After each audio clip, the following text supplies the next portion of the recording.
جب مشاہدہ نصیب ہو جائے تو یہی روشنی، یہی لالٹین، یہی ٹارچ انسان کے دل و دماغ کو منور کر دیتی ہے۔ لیکن یاد رہے، اصل مقصد قرب الہی ہے، نہ کہ صرف علم، کشف یا کرامات۔ جو لوگ خود شناسی سے آگے بڑھ کر اللہ کے راستے پر قدم رکھ دیتے ہیں، ان پر یہ ذمہ داری عائد ہوتی ہے کہ دوسروں کو بھی صراط مستقیم کی دعوت دیں۔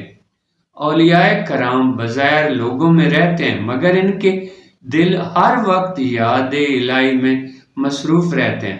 ان کے اعمال میں شریعت کی خوشبو ہوتی ہے اور ان کی نظر ہمیشہ آسمان کی طرف لگی رہتی ہے۔ ہم میں سے اللہ کو رب ماننے والے کم ہیں۔ کسی کا عہدہ اس کا رب ہے، کسی کی تجارت، کسی کی زمین، کسی کا کھیت، سب نے اپنی امیدیں ان چیزوں سے باندھ رکھی ہوتی ہیں۔ جب ان سے فرصت ملے تو رب کو سجدہ کر لیتے ہیں، ورنہ عبادت کو مؤخر کر دیتے ہیں، مگر دنیا کے کام میں کبھی سستی نہیں کرتے۔